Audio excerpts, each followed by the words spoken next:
Kate Forbes, the wannabe leader of the SNP party, has come right out and said what I think all of us were urging Nicola Sturgeon to say, come on, this guy is convicted of 2 rapes, then says, oh, I identify as a woman, gets transferred to a female prison. Not only did that seem to be insane and dangerous for the female inmates, Nicola Sturgeon and her acolytes continued to refuse to say that Isla Bryson, or Adam Graham was a man. He's a man. I mean, this madness has to stop, doesn't it? I'm going to answer this in a typically academic way. And what I'm going to say to you is this. The Isla Bryson case it kind of blows open a lot of the pretences that we have about this process or this policy called self-identification. And whether or not someone refers to him or her as a man or a woman is actually irrelevant. I mean, I know that sounds odd, but it is irrelevant. What's far more relevant, particularly when we're dealing with prisons, is that we don't expose those who are in prison to further risks, simply because we create a policy around self-identification.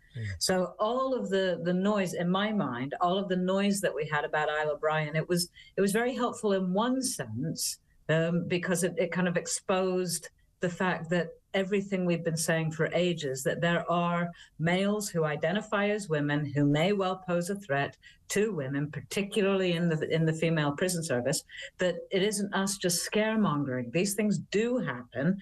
And, you know, within a civilized society, we need a prison service that is mindful of these things, rather than one that is driven by a policy which, you know, quite frankly, to base any organizational policy on somebody's identity is actually just a road to a terrible place. Self-identity. And Kate Forbes, I think, should she gain the top spot, should she become the new leader of the SNP, First Minister of Scotland, I think she will axe Nicola Sturgeon's gender identification bill right away for the reasons that I think you're talking about. I mean, I know you don't want to go into the details, but what I want to ask you here, Joe, is why do the authorities pander so much to these awful criminals who just say, oh, I want to identify as a woman? There's this transgender killer called Sophie Eastwood, basically a bloke, who's in a female jail,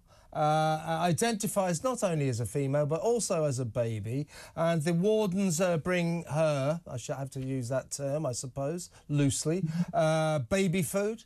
They hold her hands when she comes out of her cell and treat her as a baby. And she now says, because of the changing of the tide, that maybe she might be transferred to a male jail, and that will put her in danger, just as much as her cellmate was in danger when she got a shoelace and strangled her to death.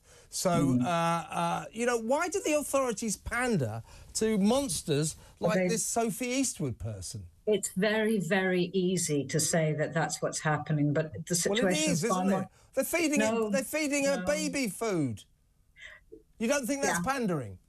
I'm not going to actually talk particularly about this case. Apart from anything else, why they're feeding her baby food, I don't know. I just don't know. Because they're pandering to her, Joe. Because she's this awful killer, you know, who says, oh, I'm a female baby. No.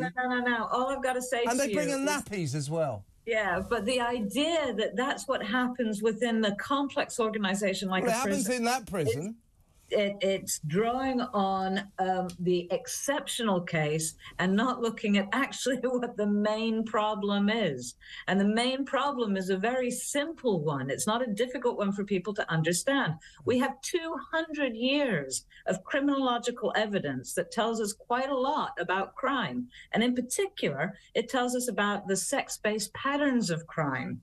Now, our prisons, you know, leaving aside baby food and nappies and all of that, our prisons do have rehabilitative programs in them, because we don't want to just warehouse human beings and then shove them back on the street so they do the same thing.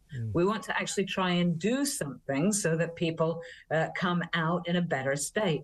those programs of rehabilitation are based on the evidence we have. Well, that's nice. But why don't we just tell blokes that who break the law and have to go to prison? We're just looking at Isla Bryson there with his crown jewels hanging out of his trousers.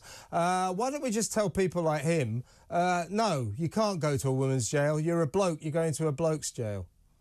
Well, from my perspective, we need to start thinking very intelligently about this. You know, you're putting it in a very shorthand way, but, you know, prison politics, it's true, but prison politics... Well, yes or no? Do we stop people like him going to female jails?